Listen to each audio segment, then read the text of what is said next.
Hello, everybody, and welcome to the Fight Forever podcast. This is a podcast about all things professional wrestling, but we specifically focus on mostly AEW and WWE.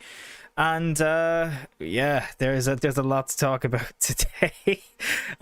So it is currently the 22nd of July, 2022, and Vince McMahon has announced his retirement.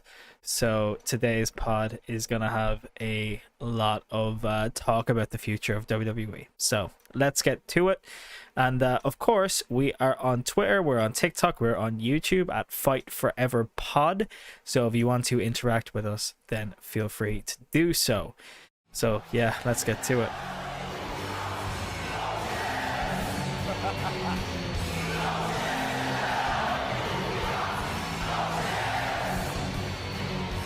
So, shockingly enough, tomorrow I was going to go into more detail about Vince McMahon, WWE, and what is going to happen in future in terms of how the company is run and structured. Simply because this Vince McMahon story has gotten more and more, what's the word I'm looking for? Heat, I suppose. There's more, there's no smoke without fire. And there's a lot of information and there's a lot of proof regarding the NDAs and Vince McMahon's relationships with these women. There is a lot of bad publicity for WWE. There's a lot of bad publicity for Vince McMahon, and there's a lot of hatred is probably the best word to use toward the way the company is run right now. Because the product is so bad, Vince McMahon runs said product.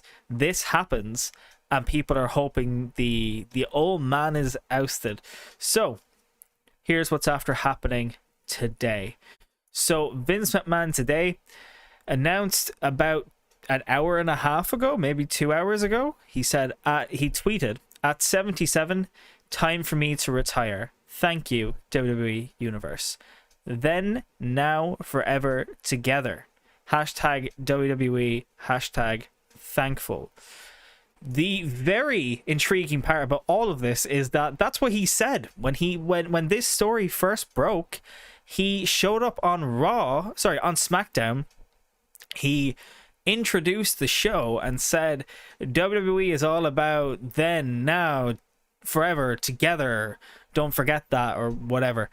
And it's intriguing that he's after signing off with the same thing.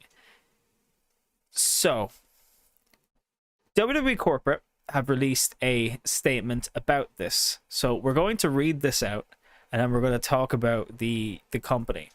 I intentionally haven't written notes before starting this because I just want to spew my thoughts completely unfiltered about where the company is going to go after this.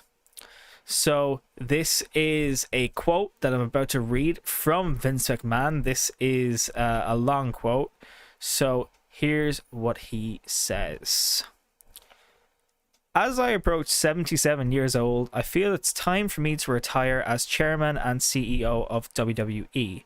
Throughout the years, it's been a privilege to help WWE bring you joy, inspire you, thrill you, surprise you, and always entertain you. I would like to thank my family for mightily contributing to our success, and I would also like to thank all of our past and present superstars and employees for their dedication and passion for our brand. Most importantly, I would like to thank our fans for allowing us into your homes every week and being your choice of entertainment. I hold the deepest appreciation and admiration for our generations of fans all over the world who have liked, currently like, and sometimes even love our form of sports entertainment. Our global audience can take comfort in knowing WWE will continue to entertain you with the same fervor, dedication, and passion as always. I am extremely confident in the continued success of WWE, and I leave our company in the capable hands of an extraordinary group of superstars, employees, and executives. In particular, both chairwoman and co-CEO, Stephanie McMahon, and co-CEO Nick Khan. As the majority shareholder, I will continue to support WWE in any way I can. My personal thanks to our community and business partners, shareholders, and board of directors for their guidance and support throughout the years. Then, now, forever together. So that statement essentially says, thank you for everything. Stephanie McMahon and Nick Khan are co-CEOs, and that I'm not leaving the company altogether. I'm just stepping down as CEO. I'm retiring as the chairman and CEO. Vince McMahon is still going to be involved in decisions in the company. Just because he is not the chairman and CEO does not mean he's not on the board of directors. He is on the board of directors, and he is the majority shareholder. So at the end of the day, he is still going to be deeply involved with how the company is ran.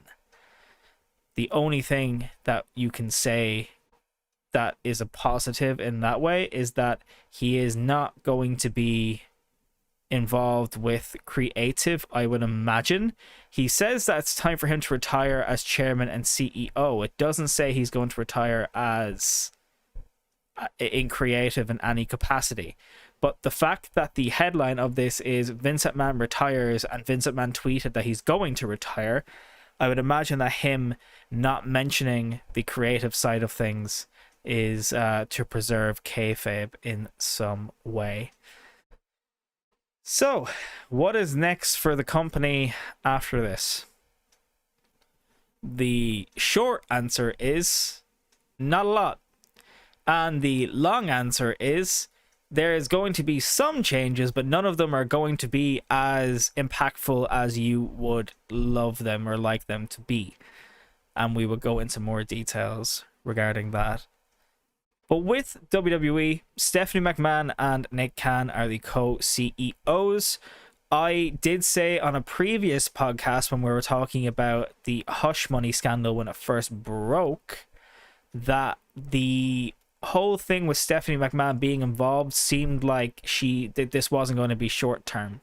And now we have our confirmation that Nick Khan, who has only started to come into the picture in the last 2 years, and Stephanie McMahon, who recently left on a sabbatical, I suppose, are both taking over the CEO responsibilities of the company, which is strange considering WWE publicly buried Stephanie McMahon and said to the media and said to their shareholders that Stephanie McMahon was directly the reason for the lack of growth in the company in the last couple of years.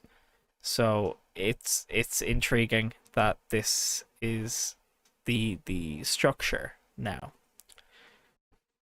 The only thing that I could say in terms of how the structure is going to change, the show is going to stay the same. I can't see WWE in any way changing how the product is ran. In terms of television, in terms of storylines, I feel like there's not going to be a whole lot of difference there. I do think, however, there is going to be some strategic replanning of how NXT is run, for starters.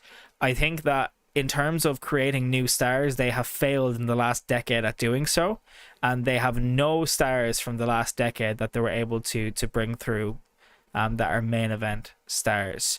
The last stars I can think of that were brought through and were main event stars, you'd be looking at Bray Wyatt, you'd be looking at The Shield, just for examples. So I think that they're going to not rehaul NXT because they only recently rebranded, but I do think that NXT in the future is going to be a focus. As for SmackDown and Raw, I think that SmackDown and Raw are going to stay pretty much the same. Even if Raw goes to TV14, you might get a couple of swear words and the odd blood, but that is going to be the extent of it. At the end of the day, the creative team is huge. Even if Vince McMahon and whoever is not over creative anymore, doesn't necessarily mean that the creative team is going to improve their writing. They're a huge group of people. It isn't just one person. And I do think that in terms of storylines for Raw and SmackDown, I don't think things are necessarily going to change in that way. especially considering that revenues are higher than ever under Nick Khan specifically. In terms of Vince McMahon, I would imagine that in the next year he is going to be inducted into the Hall of Fame. I'd imagine he's going to lead the next Hall of Fame. Get it out of the way now. It just makes the most sense to do that, and I would imagine that Undertaker is going to be the one who inducts Vince McMahon now, as opposed to the other way around. But that is the Vince McMahon story in terms of how he's going to be involved with the company. The interesting part to me about all of this is that the story initially broke, and he weathered the storm, and it looked like he wasn't going anywhere. He was showing up on TV, he was showing up in Raw, SmackDown, NXT. He was showing up, introducing the shows. He was still running things backstage. Allegedly, he said basically, "Oh, fuck all the fans that are against me," or whatever, when he went backstage from his SmackDown appearance. These things are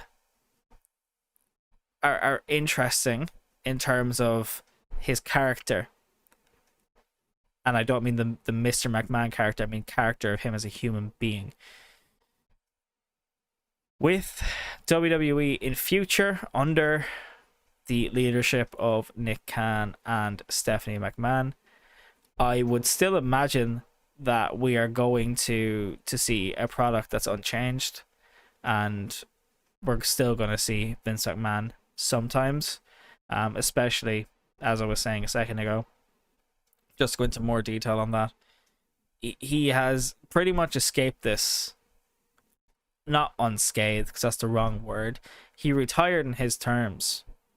So because he retired on his terms and he's going to leave a hero, and people are going to love Vince McMahon, and that he's going to get cheered, and people love the guy, it means that he's able to return in future if things went his way. Keep in mind with Vince McMahon, he is known as the most stubborn person in wrestling. He has a reputation for being a bit of a prick. It would be completely on brand for him to, in a year's time, say to his board of directors that he wants to return as CEO, or wants to return to creative, or wants to return to the company in some way, and they would sign off on this because he's Vince McMahon. He has somehow weathered the storm of the first story, and the second story broke and did not get nearly as much traction, and the writers of the story said that they're not sure why there isn't enough traction with it, but it looks like there has been. It looks like that WWE have finally pulled the trigger. It looks like they might have asked Vince McMahon to step down. It looks like he has, for now anyway. He could return in future, but that seems to be the story with Vince McMahon. So that is the breaking story for today. In terms of how things are going to be run, once again, I don't think there's going to be that much change. At the end of the day, money talks, and the company is making extremely good money the way that they're doing things, so they're not going to change things anytime soon. So we're going to move on now, guys. So that's the breaking news story for today. We are going to move on to AEW Dynamite, which happened the day before yesterday. Yep, the day before yesterday. And we're also going to move on to Rampage, which is tonight. So, AEW Dynamite was on Wednesday. I'm doing this off the top of my head. I have no notes in front of me. AEW Dynamite was last Wednesday. The opening match was Darby Allin versus Brody King, and Brody King absolutely fucking killed Darby Allin and made him look like a rag doll, and Darby Allin sold like a king. The finisher at the end looked brutal, and Darby Allin definitely got spiked on his head, but Brody King looked like an absolute monster. An absolute monster, I say. We have Ricky Starks versus what's his name again? It was Two Dimes in NXT. Two Dimes NXT. His name is I cannot find it. AEW. Hold on.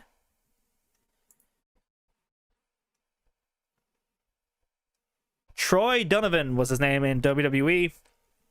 And his name in AEW and the independent scene is now Cole Carter. This was an interesting one. So Cole Carter / Troy Donovan was let go from his WWE contract due to a wellness policy violation.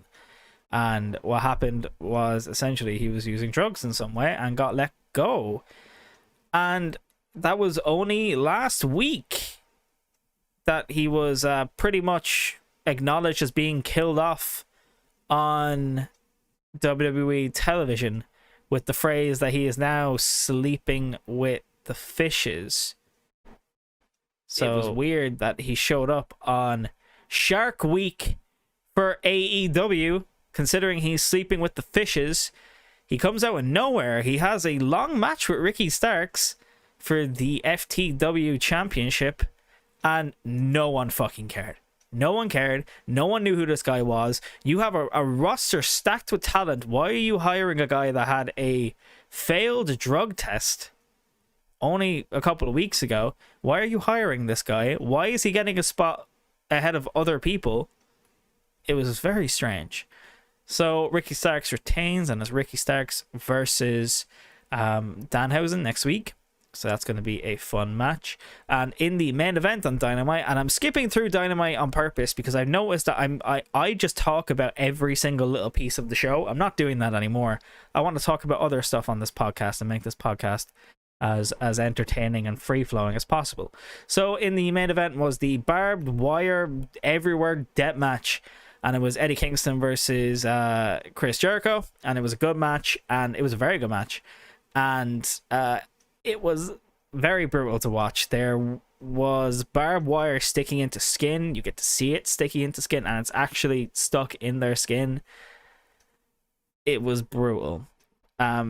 Straight away, Eddie Kingston grabs a microphone covered in barbed wire, which looked awesome, and he starts beating on Jericho with the barbed wire, and Jericho blades in the middle of the ring and cuts himself, and he's immediately bleeding.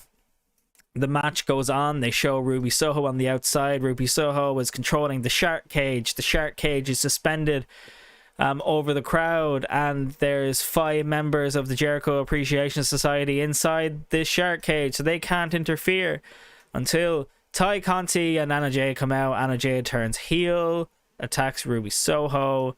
Ty Conti takes the keys, and Anna Jay takes the control for the motor to lower the shark cage.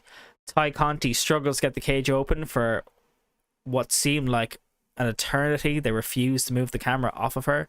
So eventually 2 of the guys who were inside the cage just slipped through the bars because they were missing their spot and attacked Eddie Kingston.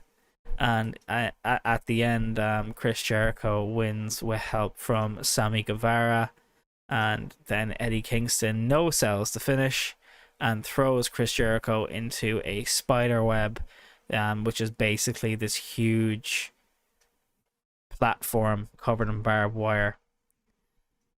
He throws Chris Jericho into that, and the whole match was overall good, but was ridiculously chaotic. You can tell that they did not give this match enough time. And I have criticism for this with AEW. I love AEW. It's something I watch every week, and I really enjoy the product. Consistently, they are running out of time for their main events. And it's so annoying because, for example, that Cole Carter match with Ricky Starks, and I agree that Ricky Starks should get TV time. He's over, even though he's a heel. You can cut that match by 5 minutes. You can cut the match by 2 minutes. There was a segment with Swerve in Our Glory and Smart Mark Sterling. Cut the segment. Cut it down by 2 minutes, by 3 minutes. They rushed through this main event. Like crazy rushed through this main event. And by the time that Ty Conti and Anna Jay came out, it was chaos up until the end. There was just something constantly happening, and there was no time to digest the previous thing that was happening. So that's apparently the end of that feud, and allegedly the match for All Out is going to be Daniel Bryan versus Chris Jericho. That seems to be the way that they're going with things, because Daniel Bryan Daniel Bryan is supposed to return soon, and he got injured in the Anarchy in the arena match. But we could also say it could also be Daniel Bryan versus Eddie Kingston, because Daniel Bryan tweeted the other day saying that Eddie Kingston is the person he blames for his injury and not Chris Jericho. So there's a storyline here, and we're going to see what happens with that coming up to All Out. So in the next 5 weeks, we should find out exactly what's happening. When it comes to All Out, we are supposed to be seeing the return of Kenny Omega and CM Punk soon. It is going to be exciting to see what happens with Kenny Omega in particular. We know CM Punk is going to go up against Jon Moxley more than likely, but it's going to be exciting to see what happens with Kenny Omega, because allegedly AEW have been pushing and pushing and pushing, not pushing off, sorry, not bringing in the triple tag team, the trios titles, until Kenny Omega was returning. So the rumor is that it's going to be Kenny Omega and the Young Bucks going after these trios titles. So that's going to result in some amazing matches if that is the case. But we don't know what's happening with that, obviously, until Kenny Omega returns, which hopefully is in the next 5 weeks. Apparently, he is getting into ring shape now and has been medically cleared and feels like he's ready to return. And it's hard to get into ring shape, man. It's hard. So, moving on to AEW Rampage, we have Dr. Britt Baker, DMD, and Jamie Hayter in action. We have Lee Moriarty versus Dante Martin. We have Jay Lethal, Christopher Daniels. We have Max Caster and Austin Gunn in a rap battle. And we have the Butcher and the Blade versus Hangman Page and John Silver. So for a 1 hour show, that is loaded with good matches. So that's going to be a good show later today. But in terms of major audience appeal, once again, Rampage seems to be the B show, which I love. Rampage, I think Rampage is great. It's full of fantastic wrestling for an hour, but people have a tendency to just watch Dynamite. Going back to that Vince McMahon thing for a second, I'm just looking at it here. That tweet has 170,000 likes, so that is kind of insane. That is kind of insane. And guys, that is going to be the end of this episode. I am planning to put up another podcast this weekend, and I'm going to restructure how the podcasts are done. I will explain on the next podcast how that's going to happen. We're going to talk about more things than just the current news. I want to talk about things that have happened. I want to talk about old stories and storylines. I want to talk about things that have happened in the past as well. So I will announce the new structure next week, more than likely. And once the new structure for the podcast is announced, you should see more of a pattern with things. So for example, you might see Thursdays is going to be exclusively AEW Dynamite. You might see on a Saturday we're talking about Rampage and SmackDown and a few other bits and pieces. But then during the week, and then on Tuesday you might see something about Raw. But during the week you might see a podcast about the rivalry versus Samoa Joe and Bryan Danielson, or the rivalry between Cesaro and Eddie Kingston, and we'll talk about those things. So go to twitter.com, go to TikTok, go to YouTube, type in Fight Forever Pod, give us a follow, subscribe, whatever, and tweet us or talk to us. Love to hear from you. And I will be back either tomorrow or the day after. Peace out.